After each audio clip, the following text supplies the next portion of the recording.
Allez, bonjour à tous et bienvenue sur ce webinaire Rapid Use sur la partie SAP BW, comment cartographier votre environnement pour préparer votre migration. Je suis Julien Dugrip, le directeur technique chez Rapid Use. Je suis accompagné d'Alexandre, mon responsable technique. Bonjour. Salut Alexandre. On a coupé tous les microphones des différents participants pour éviter les bruits parasites et les bruits de fond. Néanmoins, avec l'outil de webinaire, vous avez un outil de chat ou un outil de questions. Donc, vous pouvez poser toutes vos questions tout au long du webinaire et on prendra un petit moment à la fin du webinaire pour répondre aux différentes questions qui auront été posées. Le webinaire est prévu de durer 1 heure. Je pense qu'on va avoir 45 minutes de présentation et de démonstration. Et derrière, comme ça, il nous restera un petit peu de temps pour répondre aux questions-réponses des différents participants.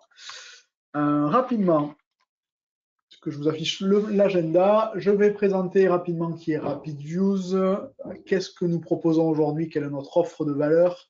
On parlera justement de nos deux produits, du BI Smart Repository, et ensuite on rentrera un petit peu dans le vif du sujet qui nous intéresse aujourd'hui. Pourquoi auditer et cartographier des environnements SAP BW? Quels sont les cas d'usage justement SAP BW qu'on a eu nous aujourd'hui auxquels on a répondu, quelques références et cas de nos clients. Et puis ensuite, comme je vous le disais, on prendra un petit peu de temps pour répondre à vos questions-réponses. Donc rapidement, qui est Rapid Use? Rapid Use, nous sommes un éditeur de logiciels spécialisé aujourd'hui sur les solutions analytics de SAP. Deux missions. La première, accélérer le déploiement de solutions analytics dans des plateformes SAP. La deuxième, maîtriser, centraliser et migrer vos contenus analytics. C'est le cas aujourd'hui du webinaire. On va voir ensemble un peu comment on peut vous aider à maîtriser, centraliser le contenu BW et ensuite à le migrer justement dans les nouvelles plateformes. On a un peu plus de 30 références à notre actif et 10 partenaires dans le monde. Alors aujourd'hui, on travaille vraiment à l'international. On a des clients au UK, au Canada, États-Unis, France bien sûr aussi. Voilà, on a des clients un petit peu partout. On est partenaire SAP, on est PU Build aujourd'hui chez SAP, ce qui veut dire que toutes nos solutions sont éprouvées et ont été testées par SAP. Voilà, donc on est passé par tout le programme de certification de SAP et nos solutions sont vraiment certifiées aujourd'hui par SAP. Donc, qu'est-ce que propose Rapid Use dans son offre? Deux produits aujourd'hui. Le premier, les contenus métiers SAP, qui sont à partie de gauche, ici le Business Content Rapid Use, qui permettent d'accélérer vos projets analytics. Le but de ces Business Content est d'être installés sur vos plateformes pour démarrer avec un pré-package de vue, de data mart, de report, qui permettent déjà à un client ou aux utilisateurs de mettre le pied à l'étrier avec du reporting et de la BI. Le deuxième outil qui est le BI Smart Repository, lui qui nous permet justement de centraliser et de maîtriser bien soit votre existant, c'est ce qu'on va voir aujourd'hui, l'existant BW, l'existant ANA, l'existant d'un outil de reporting, et ensuite qui va vous aider à le migrer, à le convertir vers soit un business content rapid use, soit vers des propres développements ad hoc que vous aurez réalisés de votre côté. Donc, focus sur la partie aujourd'hui business content. Le business content, je rappelle, pour accélérer vos projets analytics. Qu'est-ce que nos business content? Nos business content sont composés de plusieurs couches. Nos business content s'appuient sur les tables de SAP. Ils sont composés de vues de fait, de vues de dimension, de data mart, de couches schématiques orientées métier et de reports. Ces business content vont s'installer sur les plateformes SAP DataSphere, sur les plateformes ECC en ANA, sur les plateformes S4ANA, sur tout le nouveau monde SAP aujourd'hui. On a développé ce content sur, on va dire, les nouvelles moutures, les nouvelles versions de l'ERP, ECC en ANA, S4ANA, et sur aujourd'hui le nouvel outil de data warehouse qui est proposé par SAP qui s'appelle SAP DataSphere. On entend parler aussi en ce moment de SAP Business Data Cloud. Il faut savoir que SAP Business Data Cloud est une offre packaging, un commercial, mais qui inclut SAP DataSphere, SAP Analytics Cloud, il y a un peu de BW, il y a du Databricks. En tout cas, l'outil de data warehousing utilisé dans le nouveau packaging Business Data Cloud est toujours SAP DataSphere. Donc nos contents sont bien compatibles avec la nouvelle offre que propose SAP, SAP Business Data Cloud. Donc ces contents vont s'appuyer sur les tables SAP. On va nous avoir, avec notre intelligence et tous les projets que nous avons réalisés sur la partie SAP, donc centraliser les tables les plus importantes de l'ERP, créer des vues de fait et des vues de dimension pour agréger la donnée, mis en place donc des data mart virtuels pour regrouper la donnée. Alors des data mart, on va avoir un data mart finance, un data mart vente, un data mart achat, un data mart stock, mais on va aussi avoir des data mart cross-modules. des data marts qui permettent justement de mixer de la donnée entre la finance, les ventes, les stocks, la production. Voilà. Donc ça aujourd'hui, c'est, on va dire, la propriété intellectuelle que propose RapidUse avec ses business content. C'est ses vues de fait des dimensions et ses data marts. Bien entendu, au-dessus des data marts, on a mis en place des couches sémantiques pour traduire l'information technique de SAP dans une information intelligible par le métier. Et derrière, on délivre une liste de rapports prédéfinis. Alors, ce sont des rapports d'exemple qu'on délivre. Il y a à peu près 10 rapports par module. Voilà, donc, on a à peu près 60-70 rapports dans le package complet qui permettent déjà de faire un PNL, de faire une étude des stocks, de faire un order book, de faire rappelle-moi un ou deux noms de clients, de rapports, Alexandre. Les stocks ATP, par exemple, les OTIF de livraison. Exactement. Voilà, après, côté compta, les PNL, les voilà, balances. tout à fait. Donc, l'idée aujourd'hui n'est pas de faire un reporting pour l'entreprise, mais de mettre à disposition déjà des reports standards prépackagés pour que les clients et les utilisateurs du business content puissent déjà mettre le pied à l'étrier et avoir de la donnée, et puis ensuite puissent partir peut-être de cette version du document pour customiser une version propre à l'entreprise, mettre en place leurs propres règles de gestion, mais au moins on a un socle de base. C'est vraiment le but des business content RapidUse, d'accélérer la mise en place du reporting sur du ESCC Onana, S4HANA ou SAP DataSphere. Et comment on accélère? Eh bien, on vous délivre du content qu'on peut déployer dans vos environnements, voilà, du content prépackagé. Donc voilà, en résumé, notre content prépackagé comporte à peu près 60 data marts, 20 data marts consponules, plus de 350 KPI. On s'est basé sur 1300 tables SAP, une soixantaine de reports, et on couvre les modules qui sont écrits ici en dessous, la partie finance et controlling, la partie SD, Sales and Distribution, MM, Material Management, Production Planning, IWM, External Warehouse Management, Ariba, Plant Maintenance, SAP PS Project System, and Quality Management. Voilà. Donc, en chiffres, aujourd'hui, démarrez et partez avec 70% de votre BI déjà construite grâce au content RapidUse.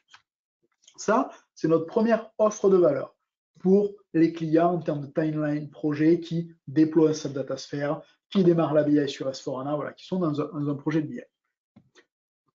On a aussi une partie qui est le BI Smart Repository. Ce BI Smart Repository est une application que nous proposons aujourd'hui, nous, qui permet donc de cartographier, centraliser tout ce que vous avez dans votre BI. Donc aujourd'hui, on va pouvoir se connecter à différents outils de reporting. SAP Web Intelligence, Power BI, Tableau Software, SAP Analytics Cloud, Analysis for Office, les BigQuery, Dictage, Fiori, prochainement ClickView. Et on peut aussi se connecter à des sources de données. Déjà, si on commence par les outils de reporting, le fait de pouvoir me connecter à tous ces outils de reporting-là, je vais pouvoir aller scanner tous les reports que vous avez dans un Power BI, dans un SAP Analytics Cloud, par exemple, ou dans du Web Intelligence.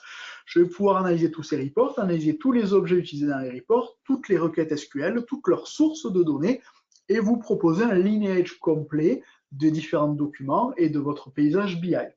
Donc, en termes de lineage, je vais voir tout ce qu'il y a sous le document. Si derrière un report business object, vous allez à un univers, je vais voir ce qu'il y a dans l'univers, je vais voir les tables qui sont utilisées dans l'univers. Si par exemple, sur un analysis for Office, vous avez une BigQuery, je vais pouvoir voir la BigQuery, voir tous les objets qu'utilise la BigQuery. Donc, je vais pouvoir quand même avoir accès à tout ce qui a été fait dans l'outil de reporting, les variables, le nom des reports, les sources de données, et on va pouvoir auditer et dégager déjà une complexité et une liste de tout ce qui est utilisé dans votre BI. Derrière, en termes de sources de données, notre outil va aussi s'appuyer sur des sources de données qu'il y a derrière ces reports, donc des sources de données BW. Exemple classique, j'ai un Analysis for Office report qui est basé sur une BigQuery, qui est la BigQuery basée sur les objets BW. Bien, je vais pouvoir avoir toute la chaîne, on verra ça tout à l'heure dans notre démonstration, toute la chaîne, tout le lineage entre le Analysis for Office, la BigQuery et les objets BW. Donc, je pourrai en plus remonter jusqu'à l'extracteur SAP utilisé justement pour réaliser le report et la donnée. Donc, on va pouvoir vraiment cartographier tout ce qui est utilisé dans votre système BI. Ça marche avec SAP DataSphere, ça marche avec les calculations View et CDS View qui pourraient être utilisées dans des plateformes HANA Cloud, HANA On-Premise ou ECC HANA S4HANA. Ça marche aussi avec du Data Services, qui est l'outil ETL de SAP, et prochainement avec SQL Server. Alors, ça marche aussi avec SQL Server, pardon, et prochainement avec Talent. Donc, on va être capable petit à petit de ramener tout ce qu'il y a sous vos outils de reporting et d'avoir une cartographie complète finalement de votre paysage BI.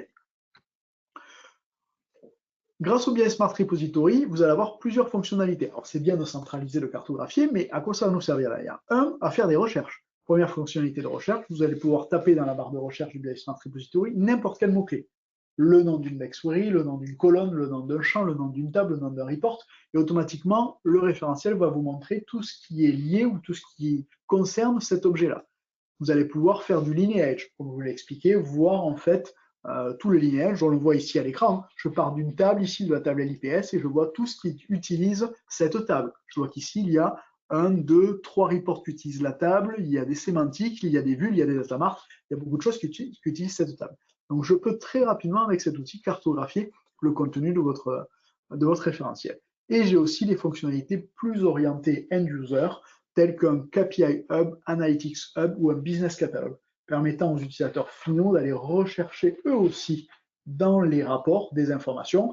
Par contre, côté utilisateur final, on va ne mettre à disposition que la partie un peu BI, les reports, les colonnes, les sources de données. On ne va pas rentrer dans du lineage, dans des tables, on va rester dans des choses assez simples qui permettent justement à un utilisateur final de trouver une information dans le référentiel. Les trois fonctionnalités un petit peu en détail, alors j'ai spoilé, j'ai déjà présenté un petit peu les trois fonctionnalités, la partie recherche, data lineage, analyse d'impact. Derrière, il y a la partie KPI, Analytics Hub, Business Catalog, qui permettent vraiment à des utilisateurs finaux de rechercher de l'information.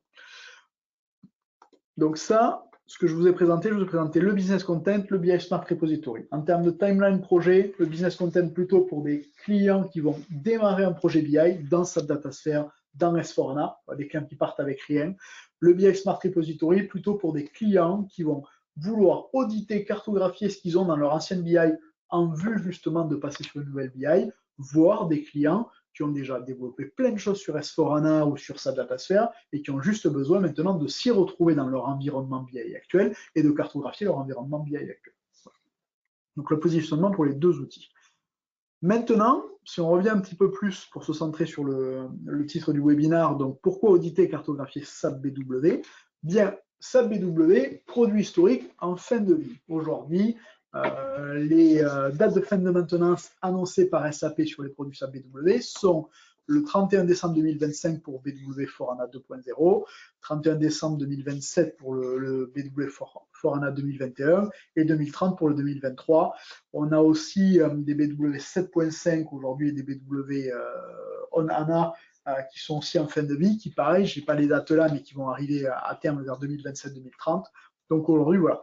Le BW Forana est reconduit par SAP jusqu'à 2040, puisqu'ils disent qu'ils supportent l'outil jusqu'à 2040, mais il n'y aura pas forcément d'évolution après dans les produits. Voilà. Donc aujourd'hui, BW est un produit quand même old school, qui n'intègre pas toutes les nouveautés et toutes les nouvelles fonctionnalités telles que SAP Datasphere, qui n'intègre pas d'intelligence artificielle comme aujourd'hui on peut le voir dans du SAP Analytics Cloud, dans du SAP Datasphere ou dans du Business Data Cloud.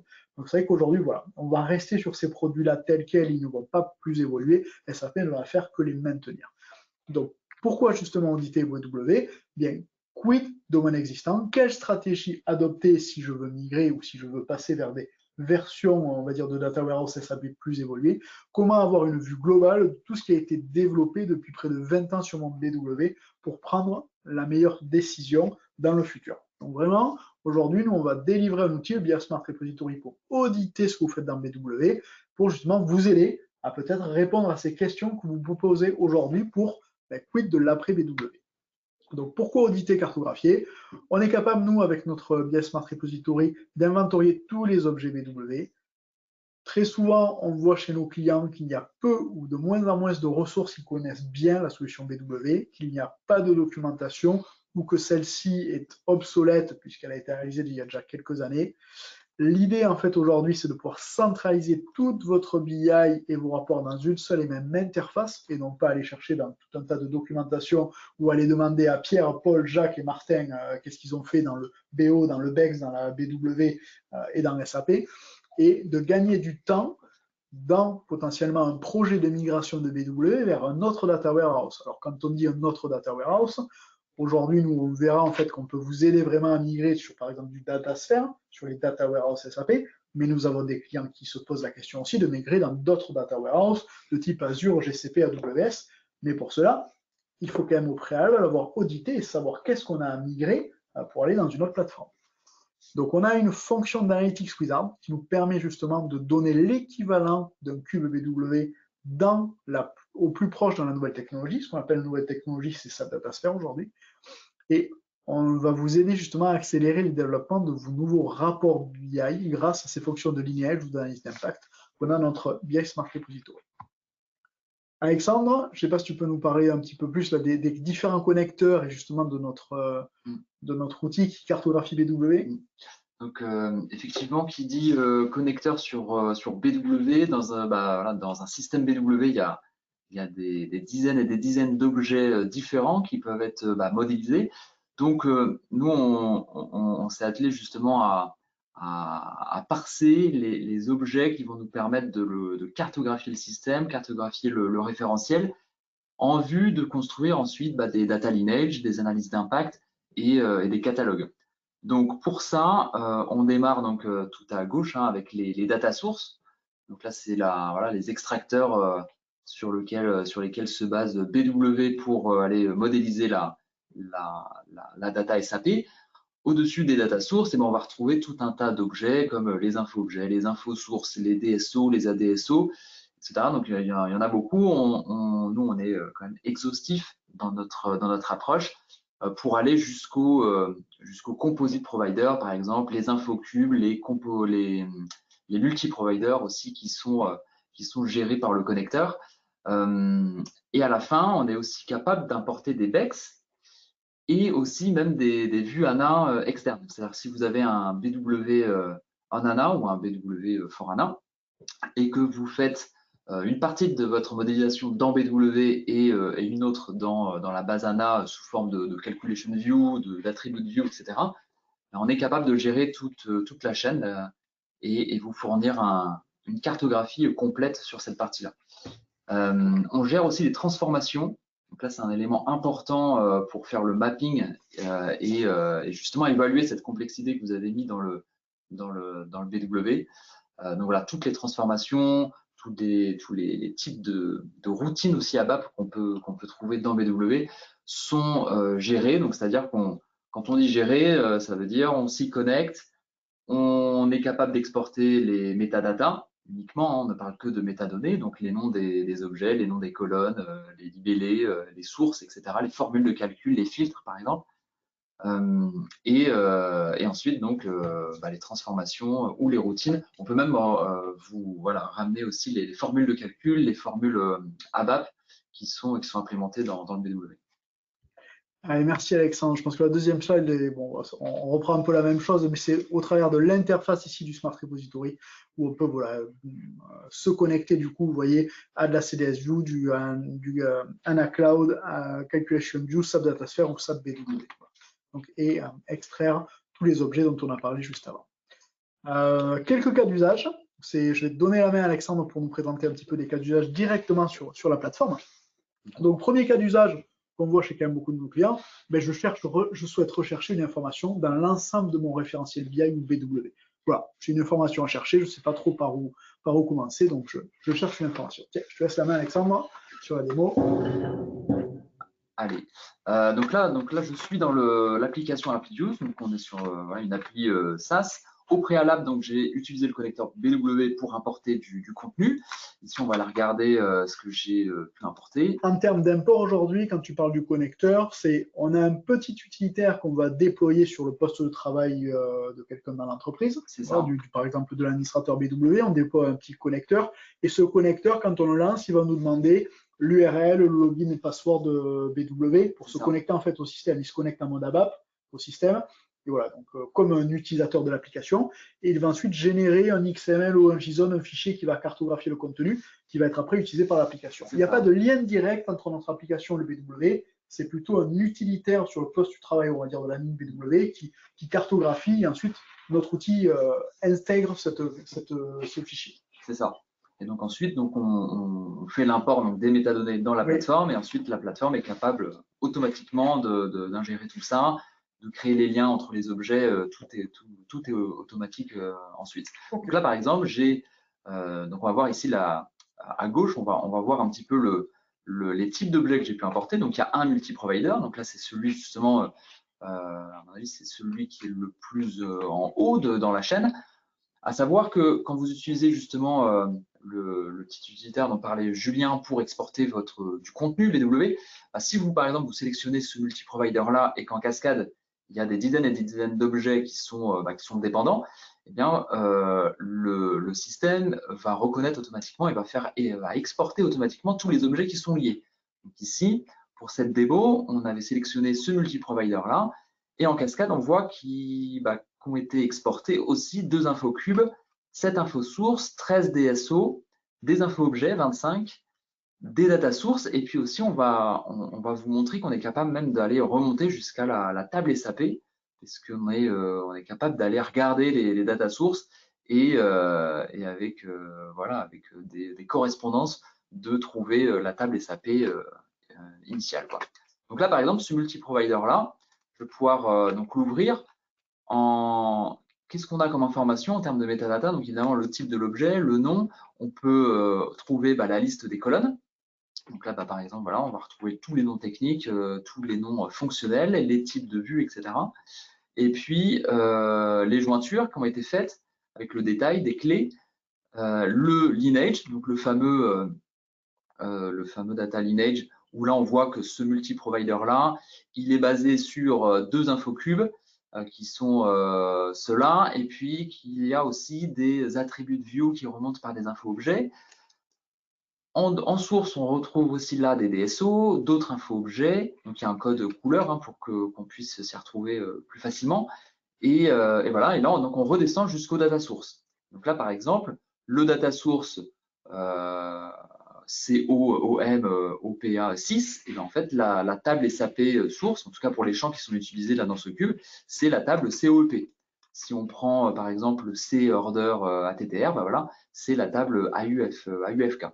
Donc voilà, ces informations-là, les tables SAP vont beaucoup nous servir pour faire le lien avec justement de la technologie DataSphere ou CDS ou voilà, ou même si vous décidez d'aller dans Azure ou Snowflake ou n'importe, vous aurez besoin de trouver les sources qui sont les tables SAP ou les CDS et non plus les data sources BW. Donc on a besoin de trouver toujours la correspondance entre les deux. Donc la première étape, c'est qu'est-ce que j'utilise comme source? Donc là, c'est ce que nous donne le lineage jusqu'à ce niveau-là. Et ensuite, quelles sont les sources que je vais pouvoir utiliser pour faire la correspondance avec le nouveau nom?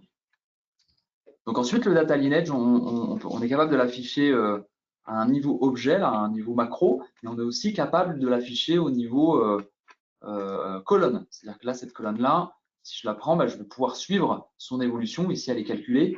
Je vais pouvoir suivre son évolution au sein du data lineage. Donc ça, je peux le faire avec n'importe quelle colonne. Là, par exemple, le montant, hop, je vois partout où est-ce que le montant est modélisé.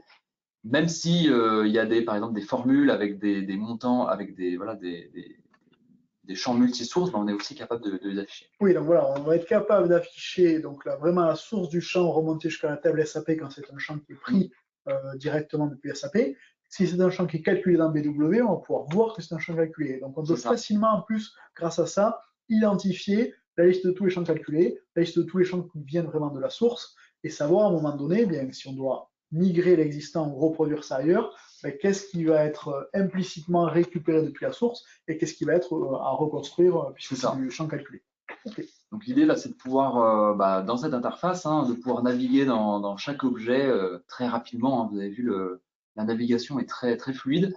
Donc on peut voilà, naviguer dans les data lineage ou alors peut-être que là je prends, peut-être que j'anticipe les use cases. Non, il y a peut-être l'autre use case, je pense que c'est la partie. Donc là, par exemple, celui-ci, je recherche une information dans mon référentiel BW, juste pour montrer quand même. Effectivement, il y a une barre de recherche ici. Donc si je fais une recherche sur plante, je vais pouvoir voir tous les objets qui sont liés à l'objet plante. Tout à fait. Et derrière, on va pouvoir faire soit de l'analyse d'impact pour aller voir, par exemple, cet objet, qu'est-ce qui est dépendant au-dessus, ou alors du data lineage quand il y a des choses. Voilà. Ok, oui, voilà. Donc la barre de recherche vraiment te permet de chercher n'importe quel C'est objet. ça, Tu peux aussi filtrer à gauche si tu veux exactement. chercher que dans les data marts, que dans les vues, que dans les tables, ou que dans tel objet BW.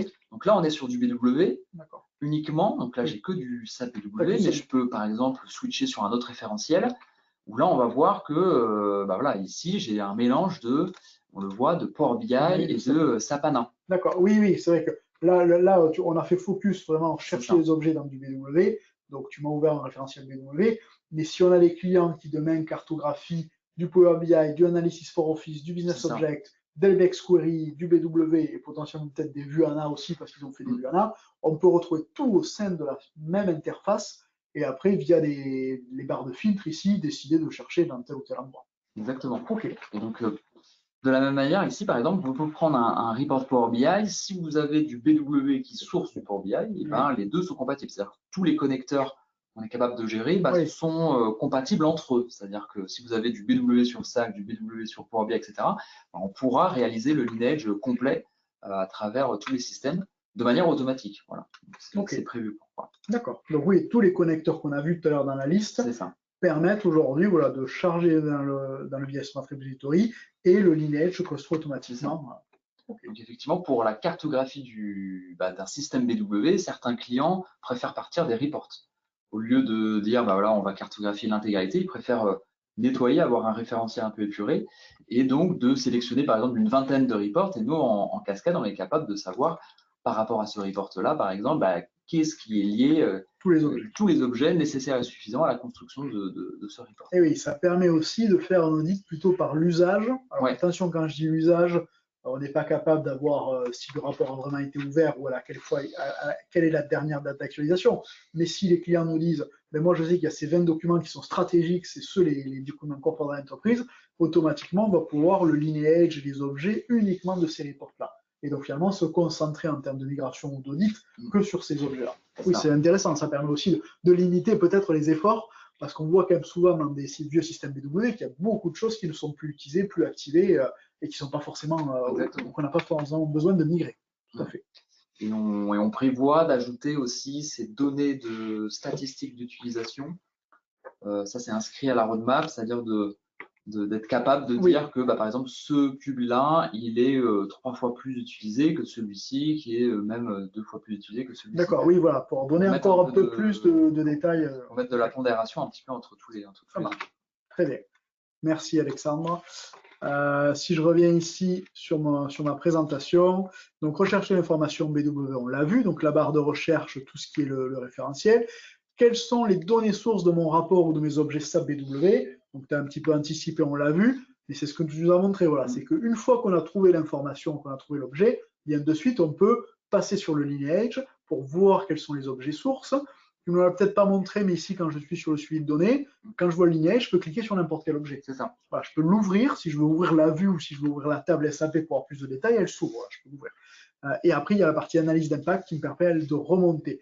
Donc, quand je suis sur un rapport, ben, je vais faire que du lineage, je vais faire que descendre parce que le rapport est le point le plus haut. Quand je suis sur la table, ben, je vais faire que d'analyse d'impact parce que je pars du point le plus bas. Par contre, quand je pars sur une vue qui est en plein milieu de mon schéma, je peux soit monter, soit descendre pour voir ce qu'il y a au-dessus, ce qu'il y a au-dessus. Voilà, tout à fait.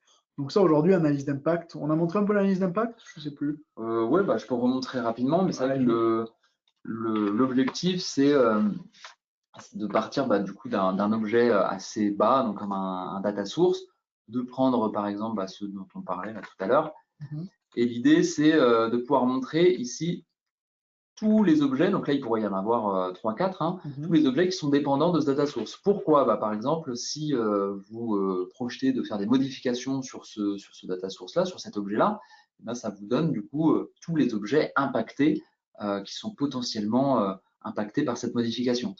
Autre demande, c'est aussi, j'ai un utilisateur qui par exemple, alors là on peut même partir d'une table SAP, parce que parfois les utilisateurs connaissent même les tables SAP. J'ai la table COEP qui m'intéresse. Voilà, il y a un champ qui est intéressant. Et puis, il se retourne vers le manager BI qui bah, doit répondre en disant bah, voilà, est-ce qu'il y a du contenu qui contient des données de la COEP? Et bah, là, on peut voir que bah, oui, là, j'ai par exemple ce cube ici qui qui va contenir au moins une colonne de la table COP, sachant qu'après, on peut le faire au niveau du report. Si on a vu des rapports Power BI ou SAC par-dessus, on aurait vu aussi tous les reports qui étaient en lien avec la table COP. Donc voilà, ça permet de donner des informations très rapidement, parce qu'on voit que la navigation elle est très fluide, à des niveaux un peu macro ou à des niveaux très précis. Je peux ouvrir vraiment une colonne en particulier et aller voir partout où elle est utilisée avec son nom, là par exemple le numéro de la pièce CO. Donc voilà, et puis obtenir un maximum d'informations sans avoir aussi à ouvrir les systèmes BW, parce que voilà, l'ouverture d'un système BW, tout le monde n'a pas accès. Et puis voilà, la navigation est moins fluide parce qu'il y a beaucoup plus d'autres fonctionnalités dans BW, donc de création d'objets, de plein de choses. Donc effectivement, la navigation est moins intuitive. Et le fait qu'on ait cartographié en amont le contenu, voilà, on peut directement après naviguer. Tout à fait. Merci Alexandre. Je pense qu'on a un autre petit cas de figure, un dernier petit cas de figure pour la démo. Voilà, je souhaite migrer un cube BW dans SAP DataSphere. Bon, aujourd'hui, c'est quand même, c'est pas forcément la solution que prennent tous nos clients, mais c'est quand même une des solutions qu'étudient la plupart de nos clients, puisqu'aujourd'hui, SAP quand même pousse de plus en plus vers SAP DataSphere. Alors maintenant, ce qu'ils appellent Business Data Cloud. Mais du coup, l'idée de SAP, c'est aujourd'hui d'arriver à faire migrer tous ces clients de vieux systèmes BW ou de vieux systèmes de type Data Warehouse on-prem avec du Data Services qui charge des données dans un SQL Server ou dans une base à main directement, de passer sur ce système de Data Warehousing qui est SAP DataSphere, qui est la dernière mouture et qui est celui sur lequel aujourd'hui ils promeuvent le plus de fonctionnalités, de nouveautés. Voilà, donc SAP investit beaucoup. Donc aujourd'hui, nous, dans ce cas de figure qu'on va vous présenter, c'est comment je pars d'un cube BW et comment je vois en fait qu'est-ce qu'il faut que je fasse dans SAP DataSphere pour avoir mon cube BW dans SAP DataSphere. Je te rends la main, Alexandre, sur la plateforme. Oui.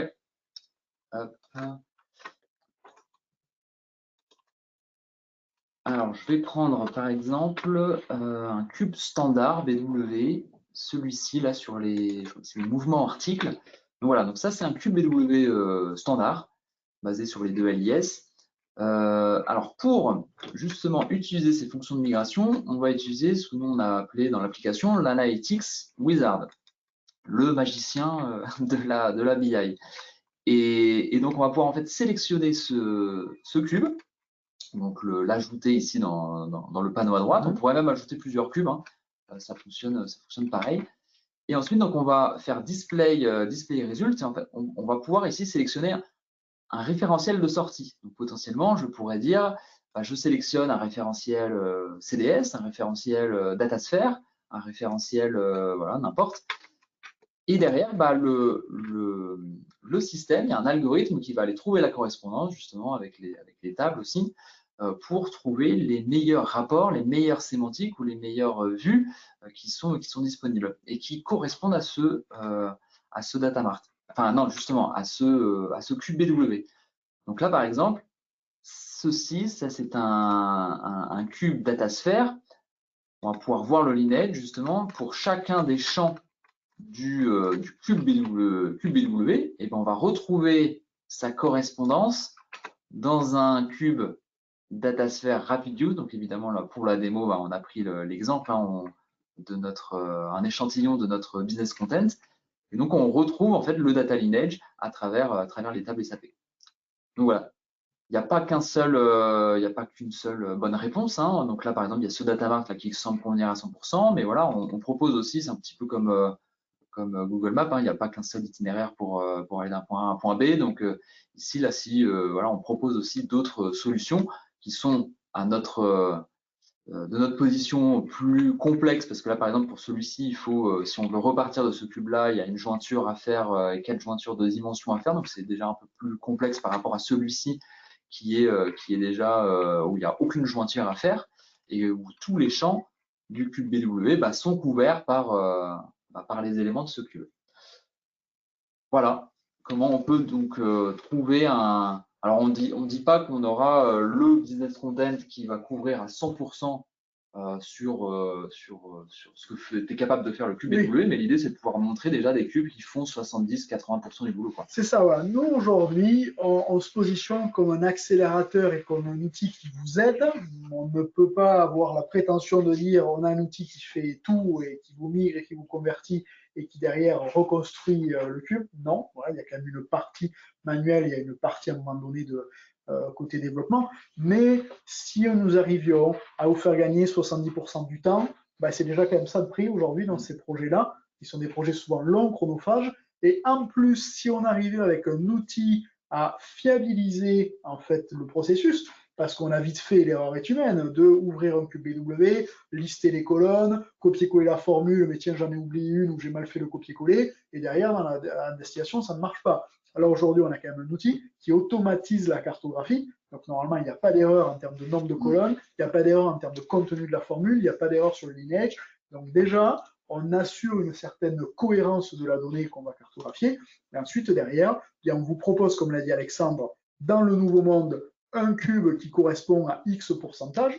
Donc il y a déjà quelque chose qui est là pour démarrer. Ce fameux cube provient souvent de nos contents. Donc nos contents aujourd'hui installés chez nos clients, vérifiés, testés par SAP. Donc un content qui fonctionne. Donc aujourd'hui, si le Smart Repository vous dit ben, c'est ce cube qui permet d'avoir 70% de votre cube BW. Et quand vous allez installer ce cube, il y a déjà ce cube qui va fonctionner, qu'il va y avoir 2-3 reports dessus, qui va couvrir 70% du besoin et qu'il faudra ensuite adapter avec les 30% restants. Mais on part déjà d'une solution qui va marcher au bout de quelques jours et qui va fonctionner, et qu'ensuite vous allez customiser pour l'ajuster, en fait, mettre les derniers coups de tournevis pour arriver au 100%. Voilà, donc aujourd'hui, nous, le but, c'est de vous aider à accélérer et à assurer un petit peu cette migration. Voilà. Bon, merci Alexandre pour la démonstration. Je reviens sur mon petit PowerPoint. Donc, accélération de vos objets BW, donc on en a parlé. On prend le cube, on le met dans le wizard. On a l'équivalent en Business Content Rapid Use. Première option, ben on va dans sa datasphère. Aujourd'hui, nous, c'est ce qu'on voit chez la plupart de nos clients quand même. C'est-à-dire qu'on passe la donnée directement dans sa datasphère, on reste dans le monde SAP. Deuxième option après, si vous voulez sortir du monde SAP, on peut derrière sa datasphère ensuite aller alimenter du AWS, du Fabric, du Snowflake, du Palantir. Attention en termes de législation avec vos contrats de maintenance. Voilà, donc aujourd'hui, nous, ces options-là fonctionnent, sont légales, de passer de BW ou de SAP à sa datasphère et ensuite dans d'autres outils. Voilà, donc il faut quand même se rapprocher un petit peu en termes de licensing. Mais aujourd'hui, voilà, c'est des choses qu'on voit aujourd'hui, qu'on a mis en place ça chez nos clients. Avantage des fonctionnalités embarquées, avantage de la plateforme Rapid Use versus ce qu'il y a dans BW, parce que vous pourriez me dire aussi, bah, attendez, j'ai mon expert BW, il ouvre BW, il peut voir les informations. Aujourd'hui, on a une interface pour nous qui est plus simple à utiliser, un petit peu plus intuitive que la plateforme BW. Quiconque qui a accès à l'interface peut s'y connecter, alors que sur la plateforme BW, ce ne sont que des personnes qui ont des accès à BW et qui maîtrisent un minimum quand même de l'application BW. Acquisition de l'information plus rapide de notre côté et on a le lineage de l'objet et jusqu'au report. Si j'ouvre les outils BW, je n'ai pas le lineage jusqu'au report. Je n'ai même pas le lineage jusqu'à l'Apex, par exemple. Tout à fait, puisque l'Apex c'est ailleurs. Donc voilà. Et le lineage colonne surtout, oui. Où là pour le coup, qui n'est pas dans BW. Il n'est pas dans BW, tout à fait. Analyse d'impact aujourd'hui, donc on est capable de savoir si on modifie un objet BW jusqu'au report, qu'est-ce qu'on va toucher. Voilà. Lineage plus étendu, puisque comme tu l'as dit tout à l'heure, on peut aller jusqu'à l'Apex, jusqu'au report, on peut aussi redescendre en dessous jusqu'à la table SAP. Fonction de cataloguing pour l'ouverture aux utilisateurs métiers. Aujourd'hui, on n'ouvre pas les outils BW à des utilisateurs métiers, ça reste des outils pour la partie IT. Là, cet outil-là, je vous l'ai dit, il y a plusieurs fonctionnalités. Il y a le lineage, le search et la partie hub qui peut être ouverte justement aux utilisateurs métiers. Voilà, donc en comparaison au BW, comme tu l'as dit, le lineage BW, c'est quand on a BW, pas de hub, pas de cataloguing, lineage à l'objet et non pas à la colonne. Voilà, donc voilà aujourd'hui les différences qu'on peut noter entre notre application et la partie BW, donc tout ce que peut vous apporter notre application par rapport à BW. Les principaux bénéfices, je leur dis, maîtriser le contenu de vos environnements et pas que de la partie BW, aussi de la partie report et de la partie en dessous, ANA ou S4.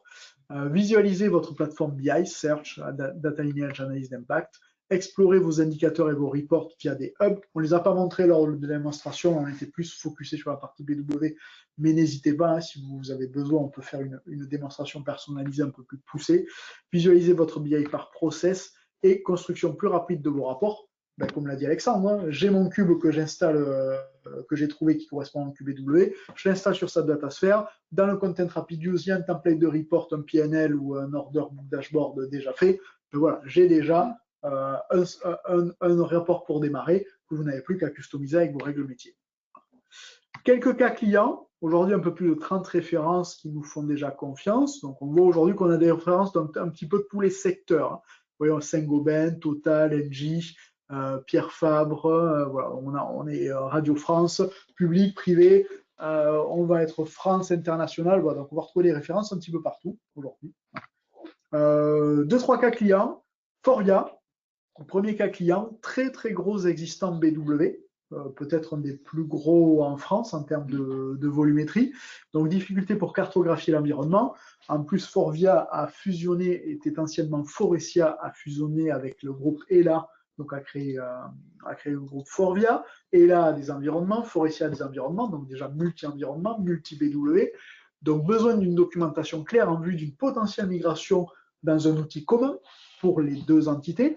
Donc solution mise en place, le BI Smart Repository, le connecteur BW, et pour analyser tout ce qui a été fait dans le BW pour potentiellement décommissionner un jour BW. Aujourd'hui, on n'en est pas là. Le but là du projet, c'est de vraiment cartographier. Donc, POC de quelques jours dans le contexte Forvia, cartographie de leur système BW global et vue 360 de tous les objets BW aujourd'hui chez Forvia. Donc, l'outil est en production aujourd'hui chez eux. C'est ça. Ouais. Deuxième cas de figure, audio optique. Tu peux peut-être nous en parler, Alexandre. C'est toi qui a mené de bout à l'autre le projet. C'est ça. Donc là, pour audio optique, effectivement, on a utilisé la palette complète des produits Rapid Use, c'est-à-dire qu'on a utilisé le BI Smart Repository pour auditer le BW, le cartographier, puisque audio optique faisait une migration sur S4HANA et donc avait décidé de décommissionner leur BW et de passer du coup la BI directement sur la technologie CDS de S4HANA. Alors vous allez me dire, CDS View, c'est pas un outil de data warehouse, mais en fait, voilà, AudioOptic, après la cartographie et l'audit du BW, on s'est rendu compte qu'ils n'utilisaient aucune fonctionnalité propre à du data warehouse comme du multisource ou de l'historique, etc. Donc en fait, leur BI a pu être reprise avec la technologie S4HANA, avec les CDS View, et donc on les a accompagnés aussi jusqu'au déploiement de leur BI, puisqu'on a installé 3 modules parmi les Rapid Use Content sur la partie MM, SD et PP. Voilà. Et donc ensuite, on les a même accompagnés aussi à implémenter les développements spécifiques. Donc voilà, un beau projet où là, pour le coup, on a vraiment prouvé qu'on était capable de reprendre des dizaines de PEX et de cubes BW dans le monde S4HANA avec exactement là, du coup, les mêmes résultats. Les utilisateurs, de toute façon, utilisaient les BEX Query avec Analysis for Office. C'était un outil de production. Limite pour eux, la BI était limite un outil de production. Donc pour le Go Live, c'était absolument indispensable d'avoir cette vision avec un point de vue BI. Quoi. Très bien. Donc, projet aujourd'hui bien en prod depuis un peu plus d'un an qui fonctionne. Dernier cas client, Radio France. Radio France aujourd'hui a plusieurs systèmes, un système SAP S4, un système Business Object complet, besoin de centraliser les CDS View et les rapports WebI. Aujourd'hui, une nouvelle équipe est arrivée chez Radio France en place pour gérer justement cette partie-là. La nouvelle équipe n'a pas l'existant ou l'historique de la partie BI.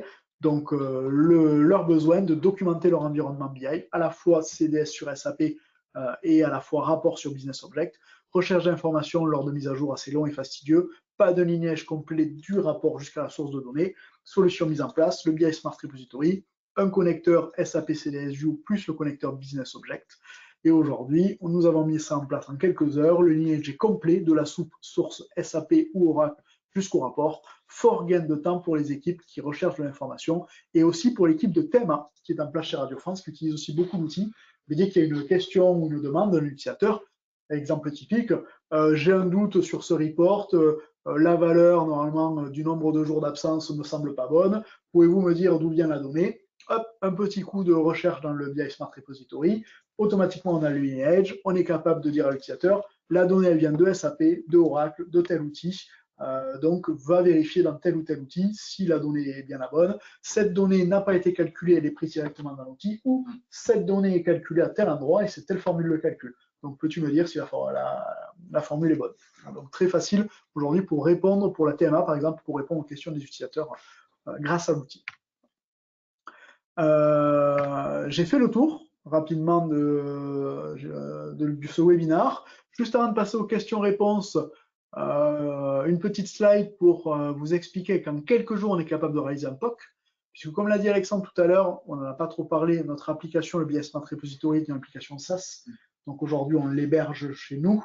Donc on donne un login, un password aux clients pour pouvoir naviguer et tester la plateforme. Et s'ils veulent, lors d'un POC, cartographier leurs données, bien on peut en quelques heures installer chez eux l'extracteur, cartographier, décider de prendre 20 reports, 50 objets BW, de le mettre dans la plateforme, et comme ça les utilisateurs peuvent jouer après avec les données. Donc on peut très rapidement en fait faire un petit POC chez vous. Donc n'hésitez pas à nous challenger là-dessus.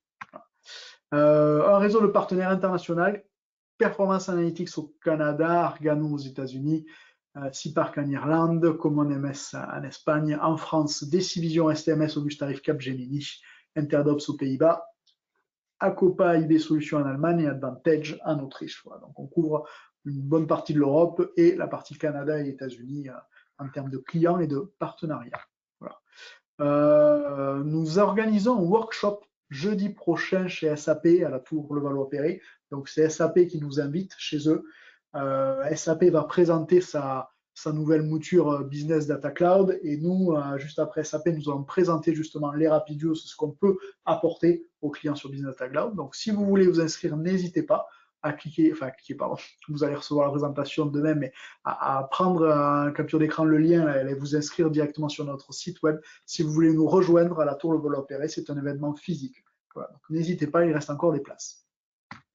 Julien, je mets le lien dans le chat pour ceux qui sont intéressés. Allez, merci beaucoup Antoine, à la régie, au son et l'image. Si jamais vous avez des questions, je vous mets nos coordonnées et je vais prendre l'ensemble des questions-réponses qu'il y a pu y avoir tout au long du webinaire et on va essayer d'y répondre avec Alexandre. Hop, attends, j'ai perdu les questions. Elles sont là. Je les ouvre Alexandre Langrand sur... Je ne veux pas. Attends, j'essaie de les ouvrir en grand. Tu peux la lire. Ouais, je vais essayer de. J'arrive pas à l'ouvrir en grand. Donc clique là. Ouais, je peux le lire si tu veux. Si tu veux, je le lis. C'est bon, je vais là. J'arrive pas à l'ouvrir en grand, mais je vais là. Alors, lors de l'extraction des données dans SAP BW, des DTPS sont utilisés et ceux-ci peuvent parfois inclure des filtres. Est-ce que cette partie est également prise en charge par l'outil? Alors, par exemple, si on parle des filtres qu'on peut mettre dans une BEX, on peut faire on peut mettre des filtres, on peut mettre des champs, les KPI, les restricted KPI. Donc, toute cette partie-là, elle est extraite et on va pouvoir voir les informations dans la plateforme. DT, alors par contre, DTS, je ne sais pas si c'est Data Provider ou Data Provider peut-être. Hein, en tout cas, aujourd'hui, les filtres, on récupère nous que sur les BEXWay. Sur les autres objets BW, on ne récupère pas les filtres. Je pense que du coup, DTS, peut-être qu'on ne couvre pas encore le besoin. Bon, à voir. En tout cas, aujourd'hui, en termes de filtres, ce n'est que sur les BEXWay. On ne les a pas sur la partie les autres objets BW. Ok. Merci. En ce qui concerne la gestion des autorisations et des permissions dans SAP BW, l'outil propose-t-il également des fonctionnalités pour répondre à ce besoin? Alors non. La question nous a été posée plusieurs fois et pas que dans SAP BW. Aujourd'hui, non. On ne récupère aucune information ou données en termes de sécurité ou autorisation. C'est vrai qu'on nous l'a posé la question aussi sur les outils de reporting, où les clients nous ont posé la question en disant tiens, on a cartographié tous nos reports, on aimerait savoir quand même qui a accès à ce report ou qui peut voir celui-là. Donc la question nous a été posée. Aujourd'hui, on a étudié la faisabilité, mais on n'a pas encore développé cette partie-là. Voilà. Mais donc clairement, on n'a pas ces informations-là dans la plateforme. Les utilisateurs métiers utilisent des transactions dans SAP. Est-il possible d'identifier les tables sous-jacentes utilisées par ces transactions afin d'en extraire certaines informations? Alors, les transactions, on va pas. Alors, on en a une partie, ce sont les transactions Fiori. D'accord. On est capable d'importer dans la plateforme pareil, les tuiles Fiori. Et donc là, à ce moment-là, on est capable de redescendre jusqu'à la table SAP, mais on n'a pas encore l'exhaustivité des transactions qu'on peut retrouver dans SAP et en particulier peut-être celles qui sont plus anciennes là sur la partie ECC. Oui. Donc on a des choses, mais on ne garantit pas l'exhaustivité des transactions SAP. Alors, ce que je vous propose, c'est qu'on peut peut-être vous recontacter et faire un point avec vous plus en détail sur vos besoins là-dessus, savoir si ce qu'on a couvre vos besoins ou pas. Doit-on avoir systématiquement SAP DataSphere pour passer de BW à un autre entrepôt de données non SAP? Alors non, pas forcément, ça dépend de vos licensing en fait. Si vous êtes sur du ECC on ANA, S4 ANA avec du licensing, ce qu'ils appellent ANA Full Use, vous pouvez faire ce que vous voulez de vos données. À partir du moment où vous n'avez pas de licensing ANA Full Use et où beaucoup, on va dire 90% des clients sont sur du runtime, ce que l'on appelle, là on est limité. Quand vous êtes sur du runtime, vous n'avez pas le droit de sortir de la donnée de S4ANA ou de ECC on ANA comme ça, vers d'autres outils. On peut la sortir vers SAP DataSphere et ensuite de SAP DataSphere, vous avez le droit de la sortir ailleurs. Après, il y a d'autres options en termes de licensing, malheureusement, que je ne maîtrise pas, des Open Hub et autres subtilités, où là, en fait, il faut vous rapprocher peut-être de votre partenaire SAP ou de votre intégrateur. Ça dépend quand même beaucoup de votre licensing et de ce que vous avez signé avec SAP, ce qui vous autorise ou pas.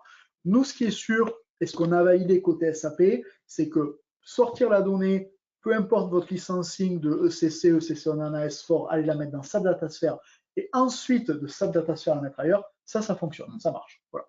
Donc c'est pour ça aussi qu'on se permet de l'afficher parce que ça, on sait que ça fonctionne. Le reste dépend vraiment de votre licence. Quel est le coût des projets présentés et le temps de déploiement? Alors le coût du projet présenté chez Radio France, la plateforme a été vendue avec les utilisateurs dont ils avaient besoin, c'est 15 000 € par an de souscription sur la plateforme. Et il y a eu 2 jours de déploiement.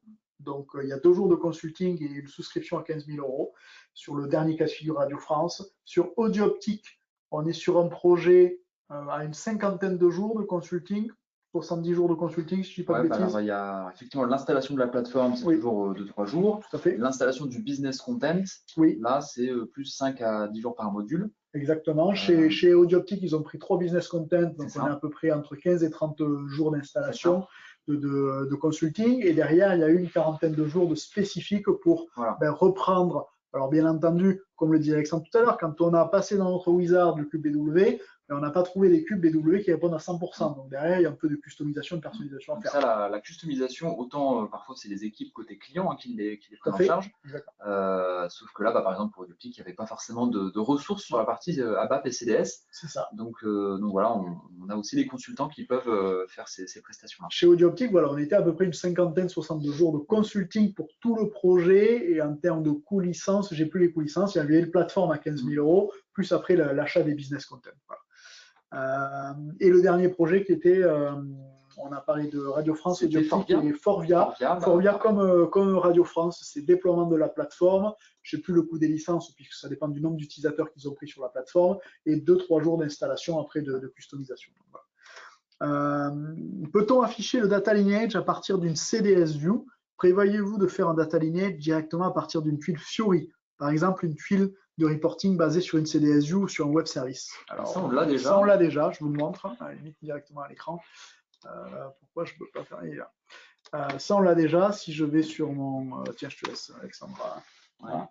Donc aujourd'hui, on a les tuiles Fiori de type Analytics que SAP délivre en standard. Voilà. Donc là, je vais basculer en fait dans le référentiel SAP. Donc là, c'est tout ce que SAP délivre en standard sur les différentes versions, parce que du coup, on fait des mises à jour sur chaque année. Donc là, par exemple, ici, là, j'ai 305 tuiles Fiori. Oui. On retrouve, par exemple, la transaction, ici, la transaction FF7A, celle-ci.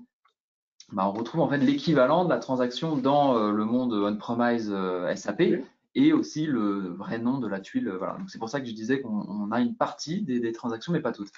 Et après, par exemple, cette transaction, cette tuile-là, on voit que le Fiori, ici, elle est basée sur de la CDS. Et la CDS, c'est un connecteur qu'on a depuis assez longtemps. Et donc, on est capable de retracer comme ça le chemin jusqu'à la table SAP.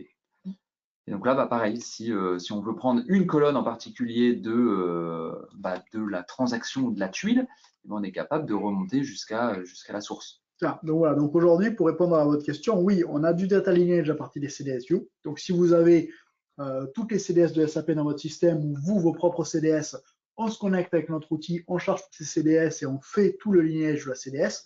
Et si en plus vous voulez voir ça jusqu'à la tuile Fiori, on a aussi dans notre plateforme la possibilité de mettre les tuiles Fiori standard de SAP dans l'environnement pour avoir un lineage de la tuile Fiori jusqu'à la CDS-View, jusqu'à la table de SAP. D'ailleurs, Voilà. si je peux peut-être ajouter quelque chose, Julien et Alexandre, c'est une fonctionnalité aussi qui est beaucoup utilisée par nos clients, c'est la partie export. Je ne sais pas si ça, tu l'as montré, Alexandre, ou pas. Non, Quand tu es sur une tuile, tu sais, par exemple CDS, tu peux aussi, du coup, pour faire des spécifications, des choses comme ça, si tu fais un export, tu peux l'avoir directement en Excel et avoir faire du travail sur la partie Excel. Ça plaît aussi chez les clients, quoi. Je peux exporter là au format un peu Excel ce lineage. Alors attention, l'export au format Excel du lineage, voilà, c'est qu'ici, je vais savoir que mon report actuel cash flow est basé sur une CDS qui s'appelle CLFS Cast Analytics, qui est basée sur une autre tuile qui s'appelle ILF90 View, et ainsi de suite. Donc oui, je peux exporter finalement le lineage au format Excel. Lorsque j'ai trouvé un objet qui m'intéresse, qui me plaît, eh bien je peux extraire ça au format Excel pour avoir à disposition la donnée. Exactement. Un use case qu'on voit assez souvent, c'est un utilisateur, par exemple, d'une tuile qui voudrait avoir à peu près les mêmes résultats, les mêmes données, mais dans Power BI ou dans SAC, pour pouvoir ensuite le customiser, en fait. Parce que customiser une tuile Fiori, c'est pas forcément la technologie la plus facile à maîtriser. Power BI, par exemple, c'est un peu plus simple. Donc voilà, avoir ces sources-là vous permet beaucoup plus facilement, et c'est pour ça qu'on dit qu'on accélère aussi les déploiements, vous permet facilement de retomber sur les sources à utiliser pour reconstruire les tuiles dans d'autres techniques. Tout à fait. Exactement. J'ai une dernière question. Quel est le coût pour le BI Smart Repository uniquement? Le ticket d'entrée est à 15 000 € en termes de souscription. Voilà, c'est une souscription. Et après, ça dépend de votre nombre de licences et du nombre de connecteurs dont vous avez besoin. Voilà. Donc ça, c'est quelque chose qu'on peut étudier en fonction de vos besoins. Mais voilà, le coût de base est à 15 000 €. Voilà. J'ai fait le tour de toutes les questions. Vous avez été nombreux quand même aujourd'hui sur ce webinaire. Il y a eu pas mal de questions. Il est midi, on est pas mal au niveau du timing. Voilà. Donc merci en tout cas à tous pour votre participation. Vous allez recevoir d'ici demain ou dans les quelques prochains jours le replay du webinaire, la présentation en PDF. Et si jamais de toute façon vous avez encore des questions qui vous viennent, n'hésitez pas à nous contacter. Voilà. Donc merci en tout cas pour la participation. Merci Alexandre pour les démos. Hein. Merci Antoine à la régie. Et je vous souhaite une bonne fin de matinée, un bon appétit. Bonne journée. Au revoir. Merci, bonne journée à tous. Au revoir.